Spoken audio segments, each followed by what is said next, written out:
పురాణం గురించి మాట్లాడుతున్నాం కాబట్టి నా మోస్ట్ స్ట్రాంగెస్ట్ అబ్జర్వేషన్ నేను ఒక 5 minutes చెప్తాను. తిరుపతిలో బాలాజీ ఎట్లా వచ్చాడు? అసలు బాలాజీ అనే దేవుడు పూజ చేస్తున్నారు. ఎవరు ఒక ఋషులు 14,000 సంవత్సరాల నుంచి పూజ చేస్తూ ఉంటే బ్రహ్మదేవుడికి పవర్ ఎక్కువైపోతుందని నారద మహర్షిని దాన్ని బ్రేక్ చేయడానికి పంపించాడు.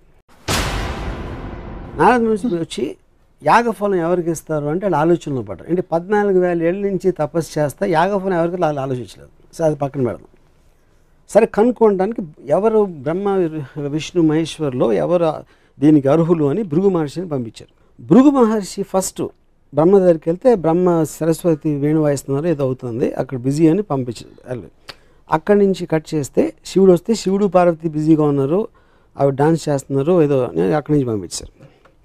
నెక్స్ట్ విష్ణువు దగ్గర అక్కడ అదే పరిస్థితి. అప్పటికి భృగుకి కోపం వచ్చి లోపలికి వెళ్ళి హంస అదే సర్పతల్పం ఏదో ఆ తల్పం మీద తన్ని వెళ్ళిపోతా ఉంటే విష్ణువు వచ్చి కాళ్ళ మీద పడి కాళ్ళు పట్టుకుని ఆ కోపానికి కారణమైన ఒక కన్ను ఏదో ఉంది అరికాళ్ళు ఉంటే దాన్ని నలిపేశాడు. తనిలోని వెళ్ళి కాళ్ళు పట్టుకోవడానికి కోపంతో లక్ష్మి వెళ్ళిపోయింది. స్వర్గం బోసిపోయేసరికి వచ్చి విష్ణువుని ప్రాధేయపడ్డారు. ఏంటి లక్ష్మి లేకపోతే స్వర్గంలో ఇది లేదు అది లేదు అని. అప్పుడు ఈయన ఎతకడానికి వెళ్ళాడు. విష్ణు వెళ్ళి ఎతికి ఎక్కడ దొరకలేదు. అలిసిపోయి ఒక చోట పడుకుంటే పైన ఒక పాముల పొట్ట ఏదో కట్టేసి చేమలు కుట్టేసి. అప్పుడు ఆ టైంలో అక్కడ విదురుడు రాక్షసు పేరు మర్చిపోయింది వాడేవారు. ద పాయింట్ ఈజ్ ఒక ఆవులు కాపరి ఒక ఆవు వెళ్ళి ఆ పర్టిక్యులర్ పాముల పొట్టలో పాలేస్తాను.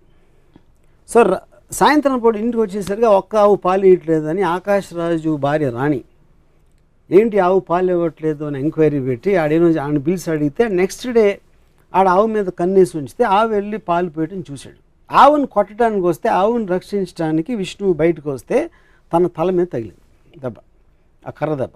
అవును. ఆ రక్తం చూసి పారిపోయి ఆకాశరాజు చెప్పాడు. ఆకాశరాజు వచ్చి ఏంటంటే ఆకాశరాజుని చూడగానే నువ్వు 7 జన్మలు పిశాచం అయిపోతావని శాపం ఇచ్చాడు విష్ణు.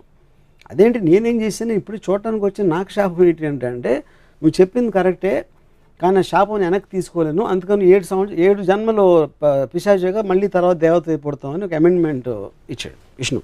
అక్కడి నుంచి వెళ్తా ఉంటే ఒక చోట ఒక అమ్మాయి కలిసి ఆ అమ్మాయి పద్మావతి తనతో ప్రేమలో పడి ఫాదర్ డబ్బులు అడిగితే డబ్బులు లేవు కనుక కుబేరుడి నుంచి అప్పు తీసుకుని పెళ్ళికి కూర్చుంటే ఇది విషయం నాదుడికి తెలిసి ఎక్కడో తప్పు చేసుకుని లక్ష్మి దగ్గరికి వెళ్ళి మీ ఆయన మళ్ళీ పెళ్లి చేసుకుంటున్నాడని చెప్తే లక్ష్మిని తీసుకొచ్చేసి లక్ష్మిని చూసి గిల్ట్ తోటి విష్ణు రాయిపోయి ఆ దుఃఖంతో పద్మావతి రాయిపోయి తను కూడా ఫీల్ తను రాయిపోయింది. ఇది బాలాజీ స్టోరీ. ఇది నేను చెప్పట్లేదు, బాలాజీ టెంపుల్లో కొని చదువుకున్న పుస్తకంలో ఉన్న స్టోరీ. ఓకే, ఇప్పుడు నా పాయింట్ ఏంటంటే ఒకటి విష్ణు వెళ్ళి కాలు పట్టుకున్నాడు ఏదో చదపటానికి. అది లక్ష్మికి ఎందుకు చెప్పకూడదు అసలు? అందులో ఏంటి సీక్రెట్గా దాయాల్సిన అవసరం ఉంది. సో వెళ్ళిపోయింది. ఈయన ఎప్పుడు ఈ నెల ఇమీడియట్గా భార్య వెళ్ళిపోయిందంటే రూమ్ నుంచి బయటకు వెళ్ళిందా అక్కడి నుంచి దూకేసిందా ఏంటి నాకు ఎగ్జిట్ అది నాకు అర్థం కాదు. ఓకే, వీళ్ళు వచ్చి స్వర్గం అంతా బోసిపోయింది లక్ష్మీదేవిని తీసుకురావాలని ఎంక్వైరీ అని రిక్వెస్ట్ మీద తను వెళ్తున్నాడు కానీ తనలోంచి వచ్చింది కాదు. ఒకటి వచ్చి మొత్తం అంత ఎత్తికాడు కనపడక పడుకున్నాడు. నారదుడికి మాత్రం ఒక నిమిషంలో తెలిసింది ఎక్కడ ఉన్నాడు. అండ్ మన పాత సినిమాలు 70s సినిమాల్లో ఉంటాయి ఇలాంటి స్టోరీస్ అని. సో ఇందులో ఏ విధంగా కూడా తను చేసిన దాంట్లో ఆకాశరాజు అడిగిన దానికి ఆకాశరాజు వస్తే 7 జన్మలు శాపం అవటం ఏంటి అసలు మీనింగ్ ఏంటది? అక్కడి నుంచి పద్మావతి అంటే ఉన్న భార్య తప్పిపోయింది లేకపోతే కనపడలేదు అలాంటి ఎలిమెంట్లో వెళ్ళి పద్మావతితో లవ్లో పడి కట్నం కోసం డబ్బులు అడిగి మనమే అంటే అలాంటి స్టోరీ అంత పూజించదగిన దేవుడికి ప్రపంచంలో ఎక్కడైనా ఉంటుందని నాకు డౌట్. ఎక్కడ తప్ప సో నేనేమంటున్నాను ఒక రోల్ మోడల్ గాంధీ గారు ఇలా చేశారు. ఆయన మొత్తం ఇంట్లో అంతా వదిలేసి ఆయన పూర్ పీపుల్కి లేదు కాబట్టి ఆయన ఒక ధోతి ఏదో కట్టుకుని పైన ఏమీ లేకుండా ఆయన చేశారు. ఇంకో ఫలానా లీడర్ ఏదో చేశాడు, ఇంకోటి ఎవరో ఏదో చేశారు. ఇలా రోల్ మోడల్స్ అని వాళ్ళు చేసినట్టు మనం చేయాలి, మనం కూడా అంత ఎత్తుకు ఎదగడానికి ట్రై చేయాలి అనేది రోల్ మోడల్. అది పురాణ పురుషుడు అవ్వచ్చు, లేకపోతే పొలిటికల్ లీడర్ అవ్వచ్చు, లేకపోతే ఒక ప్రజానాయకుడు వాటెవర్ రిబెల్ లీడర్ అవ్వచ్చు. ఏ మాత్రం అసలు రోల్ మోడల్గా సృష్టించడానికి అనేది లేని వాళ్ళని నేను ఇక్కడే చూశాను. ఇది కేవలం హిందూ పురాణాలేనా అన్ని మతాల పురాణాలు? నాకు తెలిసిన పురాణాలు హిందువు తప్పితే నేను ఎక్కడ చూడలేదు. సో రామాయణం మహాభారతం రెండిట్లో మీ దృష్టిలో ఏది ఎక్కువ అబ్జెక్షనబుల్ అంటారు, లేక ఎక్కువ కాన్ఫ్లిక్ట్? నాకు మహాభారతం అనేది నన్ను పూజించమని నాకు ఎప్పుడు చెప్పలే. Ramayanam is different. రామాయణం అనేది ఒక దేవుడు, రామాయణం బాలాజీ గణపతి అది డిఫరెంట్. మహాభారతం అనేది ఒక కథలాగా వచ్చింది. కౌరవులు పాండవులు కజిన్స్ వాళ్ళు పొలిటికల్ ఆస్పెక్ట్స్ వాళ్ళు కొట్టుకుంటున్నారు. ఒక శ్రీకృష్ణుడు అనే క్యారెక్టరు ఇంకో పని నుంచి ఇక్కడికి వచ్చాడు కాబట్టి ఒక దైవత్వం అనే దానికి ఒక చిన్న ఎలిమెంట్ ఉంది. Otherwise it's normal story. నాకు అది భగవద్గీత అవన్నీ కూడా కాదు. భగవద్గీత మీకు కనిపించదు అందులో. భగవద్గీత ఉంది కానీ పాయింట్ ఈజ్ భగవద్గీత అనేది నేను అసలు చదవలేదు మహాభారతం మొత్తం. మిగతా అంతటితో చూస్తే అది ఒకటే non interesting part. So me disappointment I know what Bhagavad Gita is about. Me disappointment అంతా ఇంత పెద్ద పెద్ద దేవుళ్ళ పురాణ పురుషులు అనేది రోల్ మోడల్స్, వాళ్ళకి క్వాలిటీస్ ఉన్నాయా లేదా అని నా క్వశ్చన్. ఎలాంటి క్వాలిటీస్ ఉండాలి ఇప్పుడు చెప్పాను కదా. అంటే మీరు చెప్పినవి ఇవన్నీ అంటే వాళ్ళకి they should be superior human beings. That is all the whole point. మనుషుల్లా ప్రవర్తించకూడదు, రివెంజ్ ఉండకూడదు, కోపం అది కదండి. మీరు పూజించి ఫోటో పెట్టుకునేది ఎవరు అంటే ఏపాటి టైంలో గాంధీ గారు చెప్తాను. గాంధీ గారు నేను 100 చెప్తాను ఇప్పుడే కూర్చుని. ఆయన ఏమేమి చేశారు, ఎంత మహానుభావుడు అని. I can't say the same. Balaji గురించి నేను చెప్పలేను, గణపతి గురించి చెప్పలేను, రాముడి గురించి చెప్పలేను. ఇప్పుడు మీరు ఇంత వివాదాస్పద వ్యాఖ్యలు ఖచ్చితంగా కాంట్రవర్షియల్ అయ్యి స్టేట్మెంట్స్ అని మీరు చెప్తున్నవి ఎవరి సెంటిమెంట్స్ హర్ట్ అవుతాయని అనుకోరా? హర్ట్ అవుతుంది. ఎక్స్ప్రెషన్ చెప్తాను. నేను అడిగిన ఒక లాజికల్ క్వశ్చన్, అది చాలా లాజికల్ క్వశ్చన్ నేను అడుగుతున్నాను.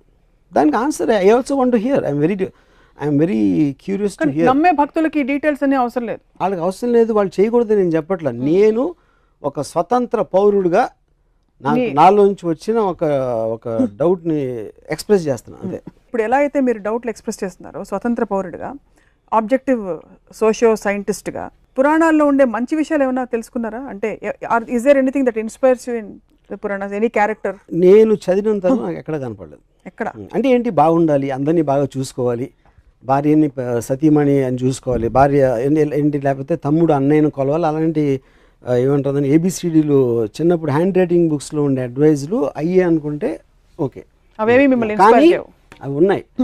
కానీ ఏదైతే ప్రిన్సిపల్ క్యారెక్టర్స్ పురాణంలో వాళ్ళు ఎవరు దాన్ని పాటించరు. మనకి చెప్పే నీతులు పురాణ పురుషుల్లో అత్యంత పెద్దవాళ్ళని మనం అనుకుని ఎవ్వరూ అవి పాటించరు. ఇప్పుడే మీకు ఎగ్జాంపుల్స్ చెప్పాను. పురాణ పురుషుల్లో ఉదాహరణకి పురాణాల్లో ఇంటెన్షన్, ఒరిజినల్ ఇంటెన్షన్ రాముడు లాంటి ఒక మహోన్నతమైన మానవ రూపంలో ఉండే దేవుడు ఇంకో పరస్త్రీ కేసి కన్నెత్తి చూడు, అందుకే రాముడు అంతటి నిజాయితీ ఉండే వ్యక్తి, అంటే కమిట్మెంట్ ఉండే వ్యక్తి అని చెప్తారు. అలాగే సీతమ్మ వారు ఆవిడ వెళ్ళి అశోకవనంలో కూర్చున్న సమయంలో రావణాసురుడు అంతటి ఘోరమైన రాక్షసుడు కూడా, 10 తలకాయల రాక్షసుడు కూడా పరస్త్రీ కదా అని అడ్వాంటేజ్ తీసుకోలేదు. ఆవిడ అశోకవనంలో అక్కడ పెట్టాడు కానీ ఆవిడని. So there are lot of good things to talk about. ఇప్పుడు చెప్తాను. ఇప్పుడు విష్ణు అనే ఒక దేవుడు డబల్ రోల్లో రాముడు కృష్ణుడుగా వచ్చాడు. రాముడేమో ఏకపతివ్రతుడు, కృష్ణుడేమో 1000 మంది గోపికలతో ఉంటాడు. సో అప్పుడు ఎవరిని తీసుకోవాలి నేను? ఇదొక కృష్ణుడు కాదా? ఇదొక యుగం, అదొక యుగం. యుగం కాదు, యుగం కోసం యుగాలు ఎందుకు? యుగాలు మారినా మీకు నీతులు ఎట్లా మారుతాయి? ఎందుకంటే ఫోకల్ పాయింట్ మారుతుంది. మీరు పర్స్పెక్టివ్ అప్పుడు రాముడు ముందా కృష్ణుడు ముందా? రాముడి ముందు. రాముడి ముందు. అప్పుడు కృష్ణుడికి 1000 వస్తే ఇప్పుడు 1,00,000 అవ్వాలిగా. ఇంకొక అవతారం వస్తే వస్తుందేమో. అది కాదు, మీ రోల్ మోడల్ అప్పుడు మనం ఫాలో అవ్వాలి. రాముడు రోల్ మోడల్ ఎందుకు ఏకపత్నివ్రతుడు, మనం కూడా ఒకే అమ్మాయితో ఉండాలి, రోల్ మోడల్. అవును. శ్రీకృష్ణుడు దాన్ని బ్రేక్ చేశాడు మీరు చెప్పిన లా ప్రకారం. ఇంకో యుగంలో అది వర్తించదు, అందుకని 1000 మంది గోపికలను తీసుకున్నాడు.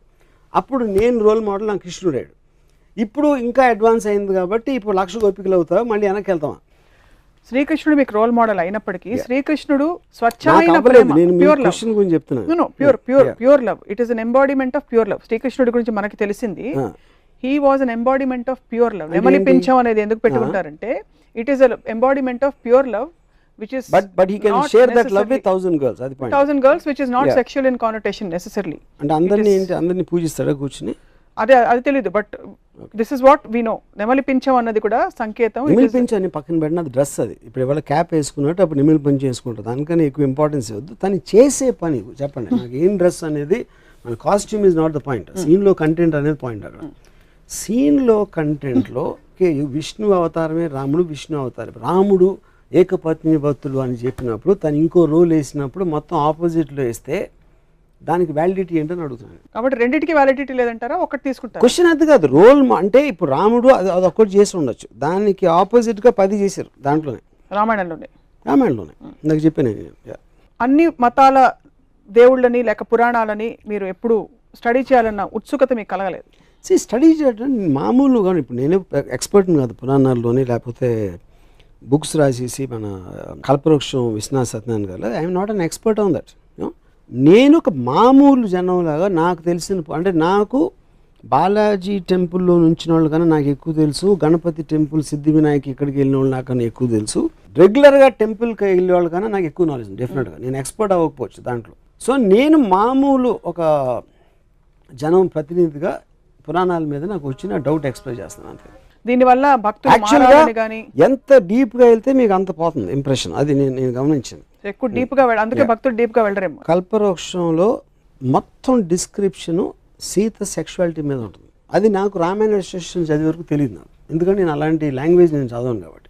ఇలాంటి కాళ్ళు గల సీత, అలా సీతని తను చూసాడంటే అది శృంగారం అనొచ్చు, మీరు ఏదైనా ఆస్పెక్ట్ అవ్వచ్చు, కానీ అది మనం నార్మల్ ఆస్పెక్ట్లో రామాయణాన్ని ఎప్పుడు అలా చూడం. కానీ అది రాసింది విశ్వనాథ సత్యనారాయణ గారు, వాట్ ఎవర్ ఐ మీన్ అది ఎలిమెంట్, అది రాయకూడదని నేను ఆర్గ్యూ చేయట్లేదు. వాట్ ఈజ్ మనకి ఇది వస్తుంది, ఇలాంటిది మనం ఇలా చూడకూడదు అనేది ఇష్యూని మనం పక్కన పెట్టేసి మిగతాదంతా మాట్లాడతాం.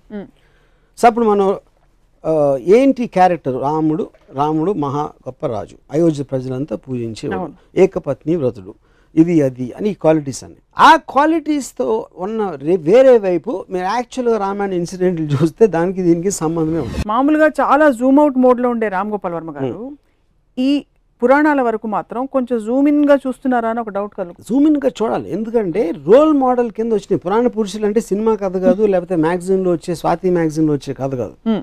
టోటల్గా మనం ఎవరిని ఫాలో అవ్వాలి, ఒక బెటర్మెంట్ ఆఫ్ ద సొసైటీ కానీ క్రియేట్ చేసిన రోల్ మోడల్స్ ఇలాంటి దేవుళ్ళందరూ. సో వాళ్ళు చేసే యాక్షన్స్ చాలా సునిశ్చితంగా I mean you have to observe it. You can't be objective and zoom out there. You have to be subjective and observe them very closely exactly the actions, because ఆ pattern అనేది వేరే వాళ్ళు follow అవ్వాలి లెక్క ప్రకారం. అంటే పురాణాలు నిజంగా జరిగాయి ఇవి రియల్ అని అనడానికి కానీ, అంటే రియల్ అన్రియల్ అని మీరు ఎప్పుడు డిబేట్ చేయలేదు, బట్ సంకేతాలు చాలా ఉన్నాయి. పుష్పక విమానం ఇప్పుడు ఏరోప్లేన్ గా ట్రాన్స్లేట్ అయింది, బహుశా అక్కడి నుంచి ఐడియాస్ వచ్చాయేమో. పుష్పక విమానం ఫస్ట్ టైము మనమే ఇన్వెంట్ చేసాం. ఎందుకు చేసాం, ఎవరో రాశారు అది. అంటే అసలు ప్లేన్ అంటే ఏంటో తెలియని ఒక ప్రపంచంలో మన పురాణాల్లో పుష్పక విమానం వచ్చి మనం ఎయిర్ ఇండియా దగ్గర ఆగిపోయాం, which is suppose to be the worst aircraft in the world according to aviation industry world బ్రాడ్లో. అంటే పుష్పక విమానం అంతా జీనియస్తో స్టార్ట్ అయ్యి ఎయిర్ ఇండియా దగ్గర ఆగిపోవడానికి కారణం ఏంటి? ఎందుకంటే ఎయిర్ ఇండియా అనేది ప్రాక్టికల్ అప్లికెన్స్, పుష్పక విమానం అనేది ఒక రచయిత ఊహ, అది లేదు అప్పుడు. సో మనం ఇన్ని సంవత్సరాలు అంటే ఇన్ని థౌజండ్స్ ఆఫ్ ఇయర్స్ ట్రెడిషన్ ఉండి, ఆ సివిలైజేషన్స్ ఉండి అది ఉండి మనం అసలు ఏమి ట్రెడిషను, అసలు దాని కల్చర్ హిస్టరీ లేని అమెరికా ఎంబసీ బయట మన లైన్స్ ఉంటాయి, వాళ్ళ ఇండియన్ ఎంబసీ అనక బయట అమెరికన్ లైన్స్ ఉండవు. సో అదొక్కటే ఎందుకు అమెరికాలో పుష్పక విమానానికి 100 రెట్లు, మన బ్రహ్మాస్త్రానికి 100 రెట్లు అటామిక్ బాంబ్, హైడ్రోజన్ బాంబ్స్ వాళ్ళు కనిపెట్టారు, మనం కనిపెట్టలేదు. మనం కనిపెట్టాలనుకున్న ఊహలన్నీ మన పేపర్ మీద రాతల్లో మిగిలిపోయినాయి. వాళ్ళు చేసిన తర్వాత వాళ్ళ టెక్నాలజీ అద్దెకి తెచ్చుకునో లేకపోతే బతిమాలు తీసుకొచ్చి మన ఒకటే అరా ఉన్నాయి మన దగ్గర. సో మనం కేవలం చెప్తాం, వాళ్ళు చేస్తారు, అది డిఫరెన్స్.